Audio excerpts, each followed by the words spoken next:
Kandahar, 1709, a feast is being prepared, and by the time that night is over, a merchant with no army, no crown, no title, will have changed Afghan history forever. My name is Amarkil, this is Afghan Chronicles, and this is the story of Mirwais Khan Nika, the man who walked to the holiest place on earth and came back with the power to shake an empire. Stay with me.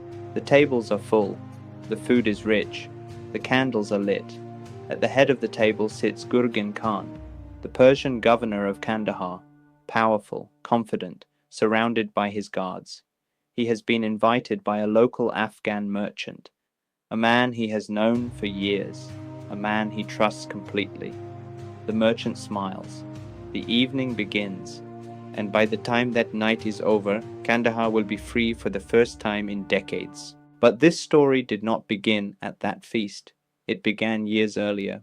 Gurgin Khan suspected Mirwais Khan Nika was dangerous, so he did what powerful men do with dangerous men.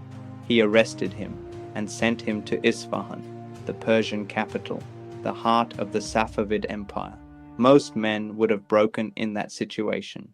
Mirwais Khan Nika did the opposite. He watched, he listened, he studied everything around him, and what he saw was opportunity. Who was this man, born in Kandahar around 1673, from the Hotak clan of the Ghilzai Pashtuns, not a warrior, not a king, a merchant, but the wisest man in Kandahar? To understand what he did, you need to understand what life looked like in Kandahar before he stood up. It was not a free city. Persian governors gave orders. Persian soldiers patrolled Afghan streets. Afghan leaders were watched, controlled, removed. This was not just occupation of land, it was occupation of identity. But Mirwais Khan Nika was smarter than his captors. He complained about Gurgin Khan's brutal rule, and turned the Persian Shah himself against his own governor. The Shah believed him, and granted him something extraordinary: permission to perform the Hajj, the pilgrimage to Mecca, the holiest journey in Islam. The Persians thought they were letting a loyal subject fulfill his religious duty. They had absolutely no idea what was about to happen. Imagine the journey from Isfahan across vast deserts and ancient trade routes to the holiest city on earth. Every mile carried weight, every step brought him closer to the moment he had been planning for years. When Mirwais Khan Nika finally arrived in Mecca, he did not just pray, he acted. He stood before the greatest Islamic scholars of his era, men whose words carried weight across the entire Muslim world, and he presented his case. Afghan Muslims in Kandahar are living under foreign occupation. Their lands are controlled by outsiders. Their identity is under threat. He asked for one thing: not money, not soldiers, not weapons, a fatwa declaring that Afghan resistance was not rebellion, it was the right of a free people. The scholars listened. They deliberated, and then they granted the fatwa. Mirwais Khan Nika folded that document carefully. He was carrying something more powerful than any sword ever forged, and he began the long journey back to Kandahar, carrying the blessing of the holiest place on earth and the unbreakable belief that what he was about to do was right. Back in Kandahar, Mirwais Khan Nika prepared quietly, building alliances, and the fatwa changed everything. Afghan tribal leaders would only truly unite under one condition: if God's own scholars declared their struggle righteous. That document gave every Afghan warrior permission to follow him. 1709, Kandahar, Mirwais Khan Nika prepares his feast.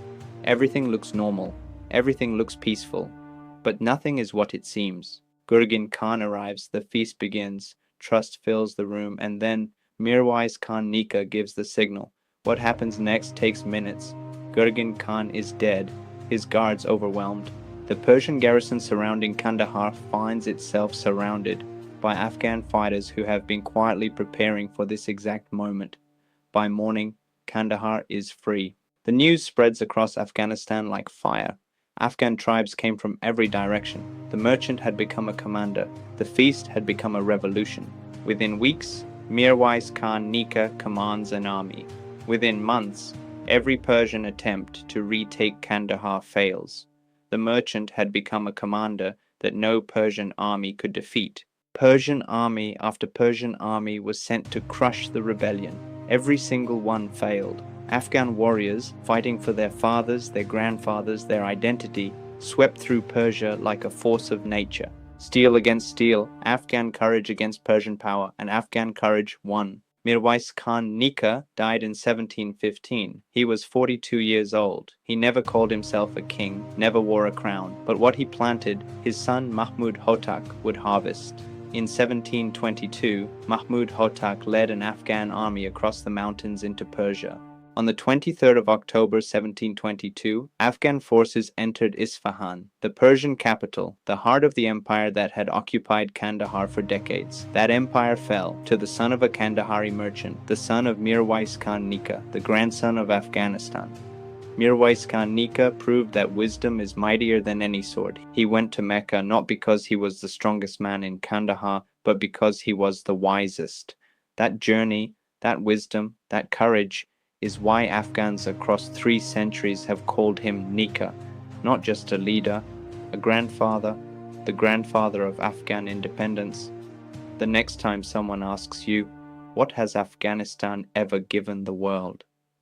Tell them about Mirwais Khan Nika, the merchant who had no army, who walked to the holiest place on earth and came back with the power to change everything. This is Afghan Chronicles, the channel where untold stories of Afghan and Islamic history are finally told in English for the world. If this story of Mirwais Khan Nika moved you, share it with one person who needs to hear it. Subscribe to Afghan Chronicles, and I will see you in the next story.